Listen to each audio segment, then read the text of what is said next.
Alrighty, hey everybody, welcome to Scotty's Record Shop on YouTube. Video number 2 for me. I'm going to do a really brief history of the of recording media. I mean a very, very brief history. I don't claim to be an expert. I honestly hope if you see some errors within this video, make sure that you correct them. I don't want to be spreading anything that isn't true. This is just some information I've collected over the years and I just want to show you a few things.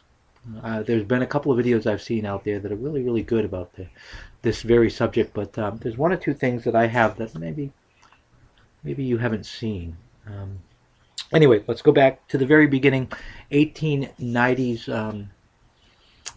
Even though Edison gets a lot of credit for developing, and I guess he does deserve a lot of the credit for developing recording, he wasn't the only person working on it.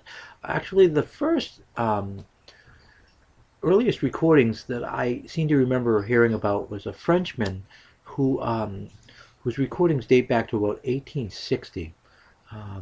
And there are some people even earlier than that who were attempted to, at least as bizarre as this sounds, they attempted to see what sound looked like. So, but there was no real way to play them. Of course, Edison made history, in effect in 1877 with his Mary Had a Little Lamb on tinfoil. That eventually, and he just walked away from it because at the time he really didn't see a use for it. But other people were developing, and he jumped back into the game. So, and by 1890, early 1890s, we get these little things, cylinders. This happens to be an Edison cylinder, dating back to about, I don't know, about 1905 or so, I'm guessing. Maybe a little later than that. Basically, a vertically cut groove that roll. Initially, these were made out of wax. This may have wax in it, but it's more of a hard composite, about the size of a toilet paper roll. It was a standard for 25 years. I don't think it was probably early 20s or so before Edison gave up. Columbia, which was the other big name in this game, they switched to the flat disc relatively quickly. I mean, because they saw that was the future. But still, it's a beginning, and it's a very interesting beginning.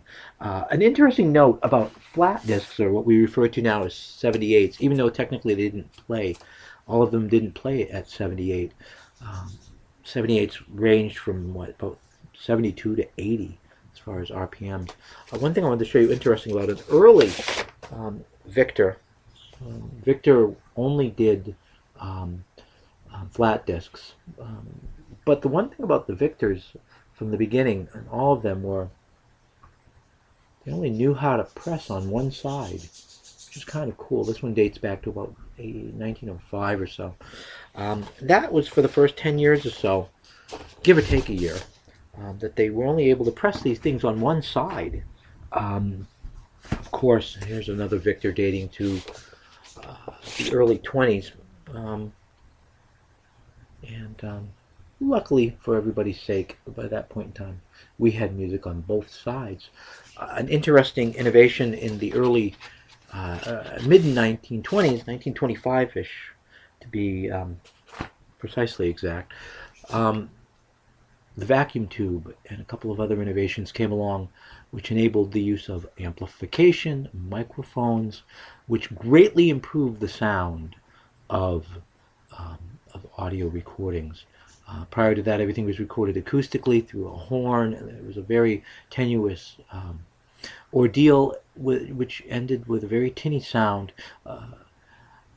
It's still a wonderful sound if you're into that type of music. I do have several recordings from, pre-electric recordings, and I love that music. But it's definitely an acquired taste as far as sound-wise is concerned. 78s were the standard for 50 years, up until the late 40s, 1948, 49. Columbia and Victor, among other companies, but they were the big ones, working on this process called the micro groove. The groove on the record was a lot smaller, like 3 to 4 times smaller than the groove of a 78.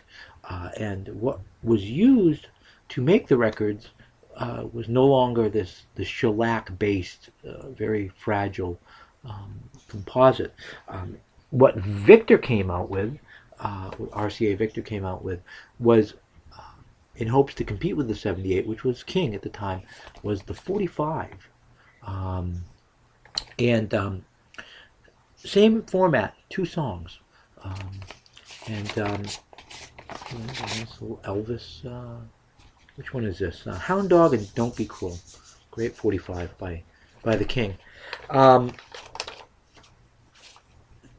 It seemed like kids bought more of the 45s than the long plays. Initially anyway. I think it was something I read somewhere like 1966 or so was when finally, 67, when albums finally started outselling 45s. I seem to remember that. That could be a misquote, and again, if that's a misquote, please feel free to, correct that or make a comment under this video or in one of your videos. An interesting point I want to make about the long plays. Initially, the long plays were 10-inch. Here's an old Decca. They were 10-inch records. They didn't go to the 12-inch. I don't remember seeing any 12 inches until about 1952-ish or so, give or take. For the first couple of years, definitely they stuck with the 10-inch format. Eventually, we do make it to the 12-inch format, part of the way through the 50s, and not that I'm on an Elvis kick or anything. I do love Elvis, but here is a long play, an LP. Not that I have a tremendous amount of colored vinyl, but this is one of those really cool Moody Blue on colored vinyl from Elvis. 45s, actually 78s died out at the end of the 50s. Not to say that they weren't made after that, but they died out for sure. 45s and 45s and 33 and a third long plays were the standard.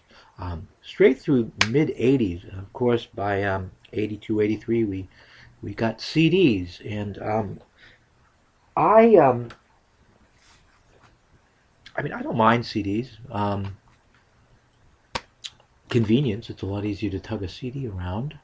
But initially, from my memory in the mid 80s, it seemed like people were really reluctant to go to CDs. First of all, the players were quite expensive initially, but it seemed like the record industry was kind of muscled us into buying CDs. I felt, this is a personal opinion, but a friend of mine that owned a record store was like, people were coming in looking for albums, and it's like, well, they're not printing them anymore. If you want your music now, this particular album, you need to get it on a CD, which I think is kind of a shame. But and the odd thing is, here we are now in 2012, and CDs are kind of sort of passe in a way. We've got all this digital media now, MP3s and all these other wave forms and stuff that we're using now. One thing I wanted to show you that I haven't seen on anybody else's videos about the recording media. Like I said, I worked in radio for years and years and years off and on, and one of the things we used in the 70s and the 80s were these things. I haven't mentioned 8-tracks yet, and there's a reason for it. These. Those of you who work in radio are going to get chills on this. It's a cart. Similar to an 8-track because it looped like an 8-track did. Not the best audio quality, kind of like an 8-track. And primarily what we did is we used these for commercials. However, my memory serves me correctly, and oftentimes it doesn't. I seem to remember one of the radio stations I worked at, we actually put, when we'd have a song come in that we knew was going to get a lot of airplay, we would actually just convert it immediately to a cart. And we'd play the death out of the cart, play the cart 20 times a day. You're not playing the vinyl is preserved at least for a little while longer, so that nowadays in radio, everything, we're using computers for everything now. which is kind of sad. I mean, nowadays, if a DJ, you mention a phrase like Q burn, and DJs that weren't around years ago don't even know what Q burn is, which is kind of sad. But you know, I really miss the cover art and all that stuff. That's why I love vinyl. Let me see what else I want to show you, if anything else. Oh, one thing I wanted to close this video with is a book. A book called The Fabulous Phonograph 1877 to 1977. This book is out of print, but it's really worth your while to find it. It's the guy who wrote this book really kind of had some opinions that I don't necessarily share. He was a lover of classical music and didn't like commoners' music, I guess, or whatever would be the word, lowbrow music, and he made that really clear in some points and some places in this. But this book was originally published in like 1952. The guy interviewed a lot of the people that actually invented and innovated recording process and playback media. He talked to them in person, which is really an interesting thing. Even though this only goes up to 77, it's still a really fascinating book. And I again, if this is a subject that you're really kind of into, I highly recommend this book if you can find it. It's getting harder and harder to find all the time. But anyway, that's video number 2. Any questions or comments or anything like that, please feel free. I hope you guys do enjoy these videos and I'm not rambling too much, and that we, come back again. I'll be posting another one soon, I hope. Alrighty? Like I always say at the end of my radio show, until next time, peace and love.